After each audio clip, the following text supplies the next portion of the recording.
Video کو like کر کے آگے شیئر ضرور کر دینا تھا۔ اے خاتون جنت کی کنیزوں، کیا پتا چلا فرعون بھی ہمیشہ نہ رہا، حضرت سیدنا موسیٰ علیہ السلام بھی زمین کی پشت سے تشریف لے گئے، اللہ اکبر، نمرود ہمیشہ نہ رہا، حضرت ابراہیم علیہ السلام بھی بظاہر زمین کی پشت سے تشریف لے گئے، کیا پتا چلا ایک دن سب کو جانا ہے۔ جب محبوب دنیا سے چلے گئے، محبوب لوگ بظاہر دنیا سے چلے گئے تو پھر کون کیا رہ سکتا ہے؟ تو یاد رکھنا یہ دنیا سے سب کو کوچ کرنا ہے، یہ دنیا سے سب کو رخصت ہونا ہے، یہ دنیا سے سب کو روانہ ہونا ہے، اور اللہ پھر منزل نہیں ہے دنیا انسان کی، مگر اس کے بعد پھر قبر میں جانا ہے، قبر بھی منزل نہیں ہے انسان کی، اسی طرح میدان محشر میں جانا ہے، محشر بھی منزل نہیں ہے انسان کی، انسان کی منزل تو دو میں سے کوئی ایک ہے، اللہ اکبر، اللہ نے دو منزلیں بنائی ہے، اخیر میں انسان یا تو جنت میں جائے گا، خوش نصیب ہے وہ انسان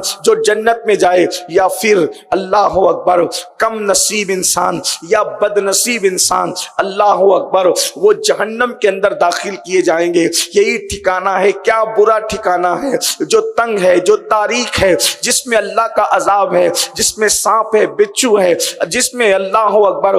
بہرے اور اندھے فرشتے ہیں جو انسان پر مسلط کیے جائیں گے عذاب دینے کے لیے، اور جنت کی نعمتیں کبھی نہ ختم ہونے والی ہیں۔ آپ آئیے، اللہ اکبر، جنت کس کا ٹھکانہ ہے اور جہنم کس کا ٹھکانہ ہے، اب آپ کے اوپر ہے، آپ کیا فیصلہ کرتے ہیں اپنے بارے میں۔ اللہ رب العزت نے نہ آپ کو مجبور محض بنایا ہے، اور نہ اللہ رب العزت نے کسی کو مکمل طور پر جو ہے مختار یعنی اختیار دیا ہے، کہ جیسے کہ لوگ کہتے ہیں کہ انسان اپنے اعمال اور افعال خود تخلیق کرتا ہے، ایسا بھی نہیں ہے، اور انسان مجبور محض بھی پتھر کی طرح نہیں ہے۔ تو انسان کو اللہ رب العزت نے اتنا اختیار تو دیا ہے کہ انسان سعی کرے، انسان کوشش کرے، انسان کاوش کرے۔ کیا کوشش کرے انسان؟ اگر تم نیک عمل کرو گے ایمان لانے کے بعد، اگر تم نیک عمل کرو گے تو تمہارا ٹھکانہ جنت ہے، اور اگر تم نے پاپ کیا، تم نے جرائم کیے، تم نے گناہ کیے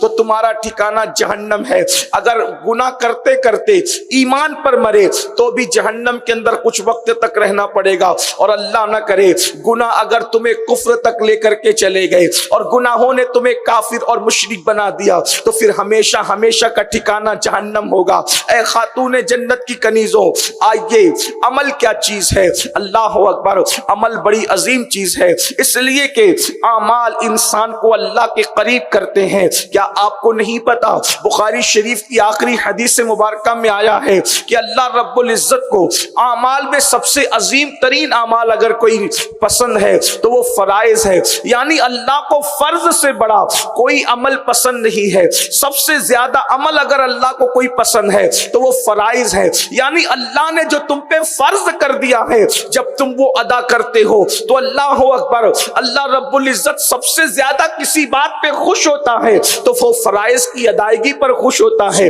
آئیے، اب ہم پر کیا کیا فرض ہے؟ مثال کے طور پر ایمان کے بعد ہم پر جو چیز فرض کی گئی ہے وہ نماز ہے۔ نماز ہم پر 5 وقت کی فرض ہے، اللہ اکبر، اور یاد رکھنا اللہ انسان جب فرض اعمال کو ادا کرتا ہے تو فرض کی ادائیگی پر جو اس کو ثواب ملتا ہے اس کا کوئی اندازہ لگا ہی نہیں سکتا۔ مثال کے طور پر اللہ کے رسول صلی اللہ علیہ وآلہ وسلم فرماتے ہیں فجر کی 2 سنتیں ایک پلڑے میں رکھی جائیں اور دنیا کی ساری نعمتیں ایک پلڑے میں رکھی جائے تو فجر کی 2 سنتوں کے برابر دنیا کی ساری نعمت نہیں ہو سکتی۔ اب آپ مجھے بتائیں، جب 2 سنت کا یہ مقام ہے کہ پوری دنیا کی دولت، پوری دنیا کی عزت، پوری دنیا کی شہرت، پوری دنیا کی نعمت ایک پلڑے میں ہو، اور فجر کی 2 رکعت ایک پلڑے میں ہو سنت، تو اس کا مرتبہ بھاری ہے۔ تو جب سنت کا یہ مقام ہے تو فرض کا کیا مقام ہوگا، فرض کا مرتبہ کیا ہوگا؟ اس لیے اللہ رب العزت نے ایمان کے بعد ہم پر جو فرض کیا وہ نماز ہے۔ اللہ اب آئیے، میں کچھ فرائض آپ کے سامنے ذکر کروں گا، لیکن آپ سے میری گزارش ہے سب سے پہلے نماز، اور نماز کا ذکر اس لیے ہے کہ اللہ کے رسول علیہ السلام نے بھی جو